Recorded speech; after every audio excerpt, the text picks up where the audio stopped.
Dia masih seperti biasa mirrornya, selayaknya. ya selayaknya mobil. Dan ini kita hidupkan, ya seperti ini. Dia sudah dengan connect di kamera Bagian belakang, bagian depan. bagian depan, Ya. oke. Oh ya, bagian depan. Sengitnya persaingan dunia industri otomotif saat ini menjadikan para pemilik brand mobil mengeluarkan produk unggulannya. Dan saat ini, gue tengah berada di Suzuki Lampung Mobil untuk melihat mobil keluaran terbarunya. Mobil keluaran apa nih? Nanti kita lihat. Yang pasti mobil yang terbaru ini mirip-mirip kayak R3. Gua Abi Fernando, kita langsung review and first impression mobil keluaran baru dari Suzuki. Yuk. Suzuki XL7 ini memiliki 3 tipe berbeda. Dari tipe yang paling rendah yaitu Jetta, yang kedua Beta, dan tipe tertingginya yaitu Alpha. Di mana unit yang kita review kali ini adalah tipe yang tertinggi yaitu Alpha. Walau mobil ini masuk dalam golongan low MPV, tetapi Suzuki menawarkan fitur-fitur SUV yang gak kalah kerennya. Bisa dibilang ini tuh mobil keluarga tapi ala-ala crossover gitulah. Dimensi bodi dari mobil ini tuh gak terlalu bongsor. Dengan panjang sekitar 4,4 meter, lebar 1,7 meter, tinggi 1,7 meter, dan kapasitas tangki sebesar 45 liter. Kita akan langsung menuju ke mobilnya yang berada di belakang dealer Suzuki. Lanjut. Halo Bang. Halo. Obi dari Lampung ge. Ini Bang Defrija Sales Suzuki Lampung ya? Di Lampung. Bang, bisa dijelasin nggak Bang? Ini mobil keluaran terbaru dari Suzuki Bang secara umumnya Bang. Ini kita bakal ngeluarin XL7 di tahun 2020. Oke. Untuk kita launching itu di tanggal 29 di Transmart dari jam 10 sampai selesai. Oke, Bang, itu nanti waktu di Transmart bisa test drive itu Bang? Bisa, kalau untuk di Transmart kita nanti kita buka untuk test drive dan langsung kita sediakan 3 tipe dari Zeta, Beta, dan Alpha. Oke deh, tiga-tiganya lengkap dan bisa langsung di test drive. Ya. Oke, mau tahu lengkapnya? Kita langsung aja cus review lengkap dari XL7. Yuk lanjut. Lanjut, kita mau langsung review dari produk terbaru Suzuki XL7. Nah, dari depan kita mulainya. Yang pertama dilihat pasti dari sisi lampu. Lampu di sini sudah dilengkapi dengan yang model terbaru ya, selayaknya model terbaru adalah LED. Suzuki khasnya DRL. Dari Ignis itu sudah memakai DRL. Turun ke bawah kita melihat sini fog lamp. Di sini masih menggunakan yang model halogen ya, maupun yang di kompetitornya berbeda, tapi setidaknya mereka sudah memanfaatkan DRL dan LED yang ada. Nah, grillnya full black, beda dengan kakaknya si R3. Di sini full black dengan aksen di tengahnya itu chrome, dan selayaknya mobil pada umumnya pasti logo. Kenapa R3 kakaknya? Karena ini baru keluar, jadi baru lahir. Kalau misalkan yang lahir setelahnya itu R3, pasti R3 sebagai adiknya. Jadi R3 itu kakaknya dan ini generasi adiknya. Bumpernya itu kayak semi tinggi ala cross lah, namanya mobil low MPV. Sebenarnya kan mobil untuk keluarga, tapi di setting untuk lebih cross. Bumper ini berwarna silver, plastik bahannya, dan lebih tinggi karena memang dimensinya lebih tinggi dan lebih ya cross banget lah. Kita lihat mesinnya nih. Oke.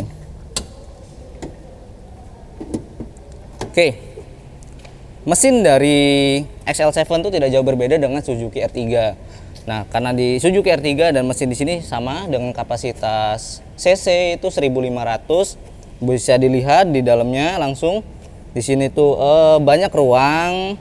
Plus minusnya, kalau misalkan banyak ruang kosong itu sirkulasi udara lebih cepat terjaga, mesin lebih dingin. Tapi minusnya bisa melihat langsung ke aspal dengan kayak kurang rapih kalau misalkan kopong gitu. Tapi kalau untuk plusnya, dia cepat dingin mesinnya. Biasanya lebih tepatnya untuk di kota-kota yang macet. Di samping nih, Suzuki itu selalu menempatkan ini di rata-rata mobilnya, seperti di Ignis, R3. Sepele sih, cuma menjadi ciri khas Suzuki itu sendiri. Oke, lanjut ke bawah. selayaknya mobil-mobil crossover, spakbor tambahan. Kalau mobil yang seperti ini, yang dikasih spakbor tambahan seperti ini, biasanya lebih terlihat lebih sangar, lebih gagah, dan lebih bisa untuk di medan perang ya. Sorry, maksudnya di medan tanah basah atau di medan-medan yang jalannya kurang bagus.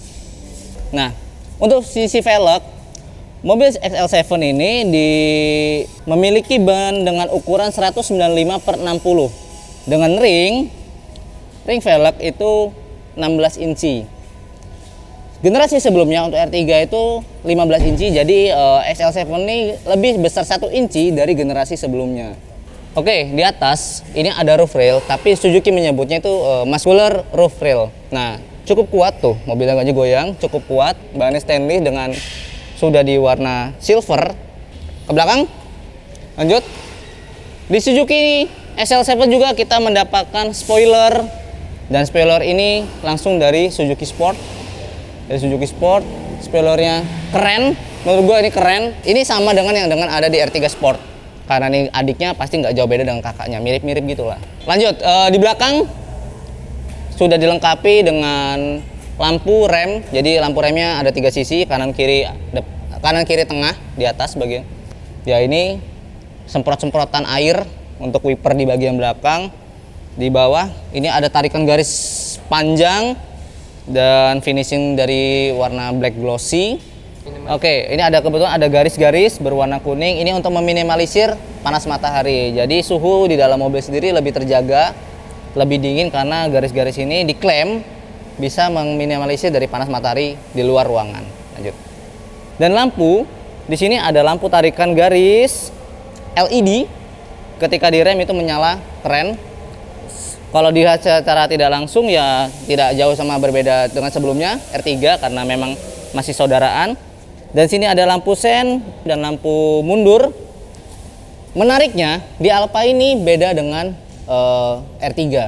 Dia dilengkapi 2 kamera dan generasi ini rata-rata hanya dilengkapi 1 kamera belakang. Ada kamera 1 dan kamera 2. Fungsinya apa nanti akan kita jelaskan. Sensor parkir. Ke bawah lagi seperti sama yang di bagian depan. Di sini aksennya silver dengan konsep cross. Cross itu lebih keren, biasanya lebih terlihat tinggi dan lebih terlihat kece ala crossover di low MPV. Oke, kita langsung lihat bagian bagasinya di XL Alfa 7. Oke, untuk bagasinya Suzuki mengklaim jika ini bisa memuat 4 galon, tapi menurut gua ya cukup untuk 4 galon. Dan ini bisa dengan 50-50 penyebutan untuk bagi mereka karena ini bisa dibuka tuh. Ini untuk menambah bagasi cukup luas dan lebar, bisa untuk beberapa barang-barang yang tidak terlalu tinggi. Dan uniknya, selain bisa dicopot, ini ada fungsinya.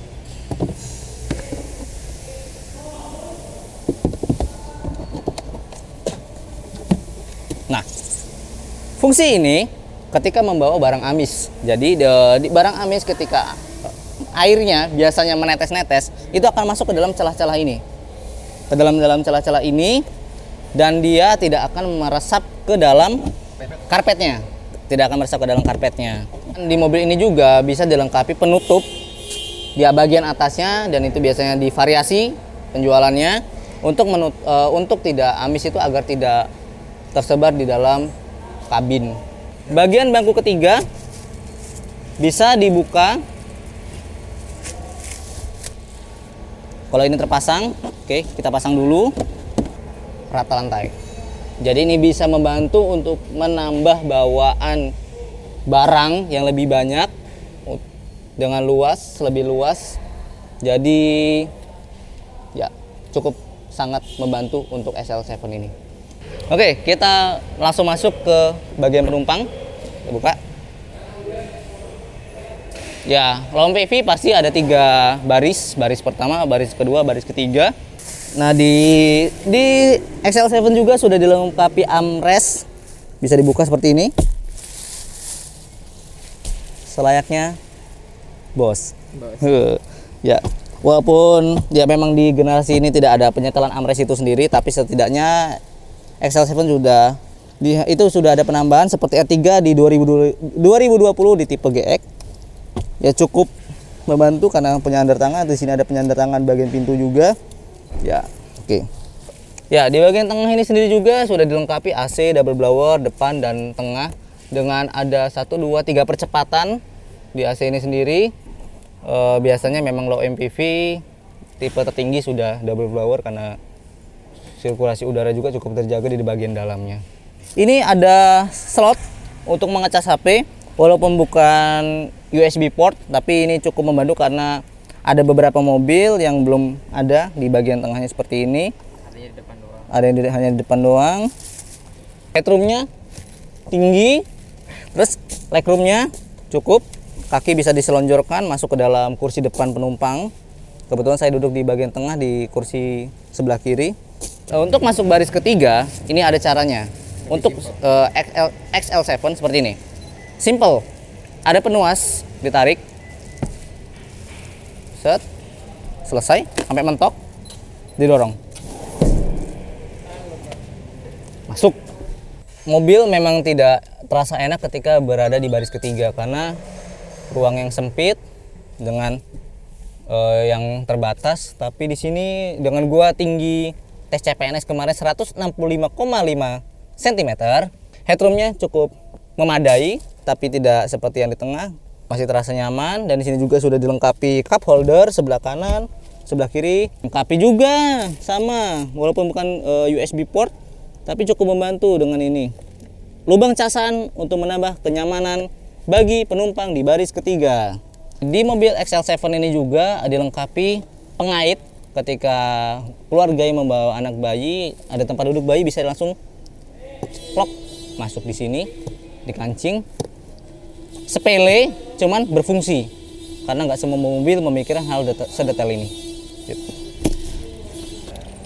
Untuk membuka pintunya tanpa menggunakan kunci, kunci bisa kita kantong. Buka bagian pintu, klik 2 kali untuk membuka.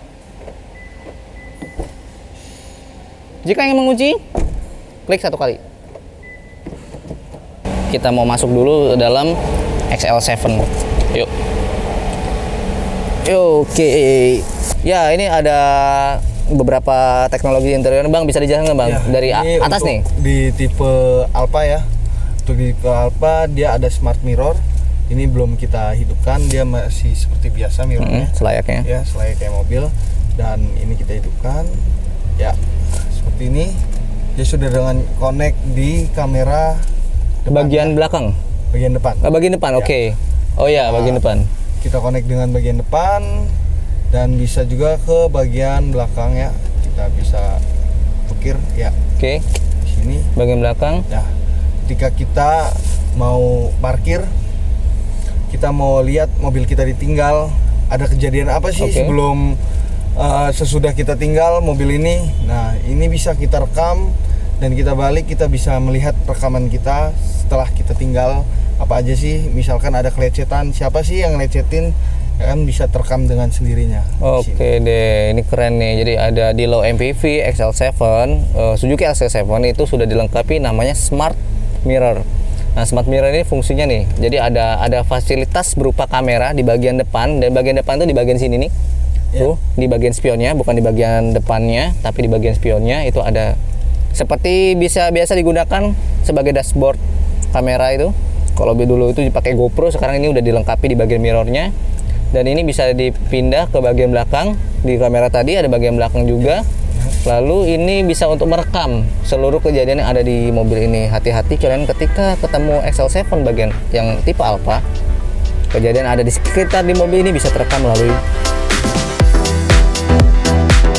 Meskipun dari sisi eksterior tak jauh berbeda dengan mobil lainnya, Suzuki XL7 memiliki keunggulan dalam segi interior, seperti smart electric mirror, head unit yang lebih besar dari generasi sebelumnya, cup holder dengan fitur pendingin khusus, AC auto climate, armrest di bagian kiri supir, dan dashboard yang dipermanis dengan list karbon, namun sayangnya palsu.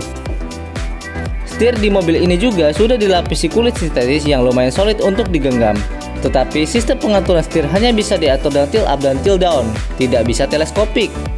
Overall, XL7 bisa menjadi salah satu pilihan mobil keluarga buat kalian sekali Lampung G. Kenapa gue bilang seperti ini? Karena pada saat video ini dibuat, gue belum bisa test drive untuk mereview secara keseluruhan. Semoga di kesempatan selanjutnya, gue bisa nyobain mobil ini untuk merasakan sensasi berkendara di XL7.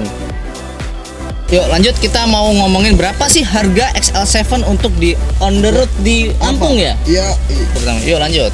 Kebetulan kita membuat video ini sebelum tanggal launchingnya, dan launching itu tanggal 29 Februari 2020, tepatnya di Transmart Lampung. Bang, ini mungkin abang salesnya langsung nih bisa menjelaskan XL7 harganya dari berapa nih bang? Untuk range harga XL7 dari tipe Zeta, Beta, Alpha ada 6 varian, yaitu dari harga 240 sampai 277 yang tertingginya. Oke, siap. Sekian aja untuk dari review hari ini. Saya Obi Fernando dari Lampung ya, dengan abangnya. Dengan Devriza Yunijar, Rija Suzuki Mobil Lampung. Oke, terima kasih atas bantuannya dari abang Suzuki. Abang Suzuki. Oke, see you next video. Bye.